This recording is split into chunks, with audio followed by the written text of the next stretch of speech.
ଓଂ ବିଷ୍ଣବେ ନମ। ନମସ୍କାର, ମୁଁ ଜ୍ୟୋତିର୍ବିଦ ଯଜାତି କେଶରୀ ଦାସ ନେଇ ଆସିଛି ଯାହାକି ଆଧ୍ୟାତ୍ମିକ ଦୃଷ୍ଟିରୁ ଦେବାଦେବୀ ମାନଙ୍କର ବାହନର ରହସ୍ୟମୟ ତଥ୍ୟ, ଯାହାକି ଆମ ଜୀବନରେ କଣ ଲାଭ ହୋଇଥାଏ।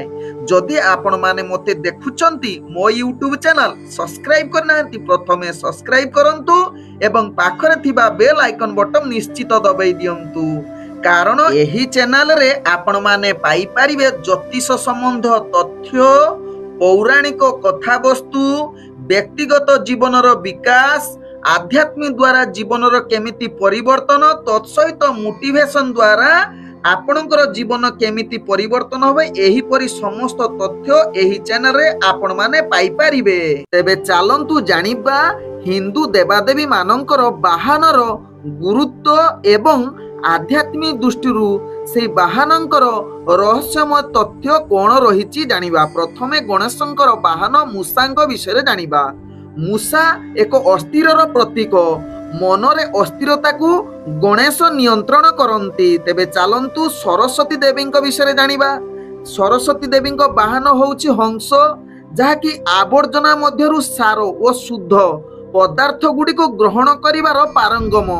ସରସ୍ୱତୀଙ୍କୁ ପୂଜା କଲେ ଜ୍ଞାନମାନଙ୍କ ମଧ୍ୟରୁ କେବଳ ଜ୍ଞାନ ଲାଭ ହୋଇଥାଏ। ଏବେ ଚାଲନ୍ତୁ ଜାଣିବା ଶିବଙ୍କ ବିଷୟରେ। ଶିବଙ୍କ ବାହନ ହେଉଛି ବୃଷଭ, ଯାହା ବୃଷଭ ହେଉଛି ଶ୍ଵେତବର୍ଣ୍ଣର 17 ଗୁଣର ପ୍ରତୀକ, ଯାହା ଚାରିଆଡେ ଧର୍ମର 4 ସ୍ତମ୍ଭ, ଯାହା ଦୟା, ଦାନ, ତପ, ଶୌଚର ପ୍ରତୀକ। ଶିବଙ୍କୁ ପୂଜା କଲେ ଭକ୍ତ ଶତଗୁଣର ଅଧିକାରୀ ଏବଂ ଧର୍ମଜୟୀ ହୁଏ। ଏବେ ଚାଲନ୍ତୁ ଜାଣିବା ଲକ୍ଷ୍ମୀ ଦେବୀଙ୍କ ବିଷୟରେ। ଲକ୍ଷ୍ମୀ ଦେବୀଙ୍କ ବାହନ ହେଉଛି ପେଚା ବାହନ, ଯାହାକୁ ପେଚା ଦିନ ବେଳେ ଦେଖାଯାଏ ନାହିଁ। ସେହିପରି ଧନ ଅର୍ଜନ କରୁଥିବା ବ୍ୟକ୍ତି ସତ୍ କିମ୍ବା ଅସତ୍ ମାର୍ଗ ଦେଖାଯାଏ ନାହିଁ, କିମ୍ବା ଧର୍ମ ଅଧର୍ମର ଜ୍ଞାନ ରହେ ନାହିଁ। ଏବେ ଚାଲନ୍ତୁ ଜାଣିବା କାର୍ତ୍ତିକଙ୍କ ବିଷୟରେ। କାର୍ତ୍ତିକ ବାହନ ହେଉଛି ମୟୂର। ପକ୍ଷୀ ମାନଙ୍କ ମଧ୍ୟରେ ମୟୂର ହେଉଛି ସବୁଠାରୁ ଅଧିକ ସୁନ୍ଦର।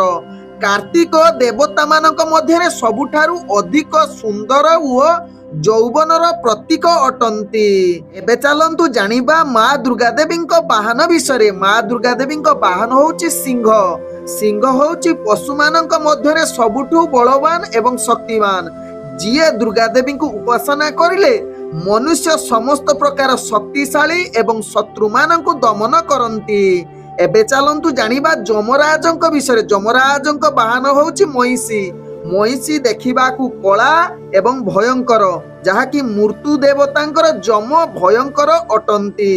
ଏବେ ଚାଲନ୍ତୁ ଜାଣିବା ଭଗବାନ ବିଷ୍ଣୁଙ୍କ ବାହନ ବିଷୟରେ। ଭଗବାନ ବିଷ୍ଣୁଙ୍କ ବାହନ ହେଉଛି ଗରୁଡ଼, ଯାହାକି ଗରୁଡ଼ ବଳଶାଳୀ ଏବଂ ଦୂରଦୃଷ୍ଟି ସମ୍ପୂର୍ଣ୍ଣ। ବିଷ୍ଣୁଙ୍କୁ ଆରାଧନା କରିଲେ ଭକ୍ତ ଧର୍ମ ବଳରେ ବଳିୟାନ ଏବଂ ଦୂରଦୃଷ୍ଟି ସମ୍ପୂର୍ଣ୍ଣ ବ୍ୟକ୍ତି ରୂପେ ପରିଚିତ ହୋଇଥାଏ।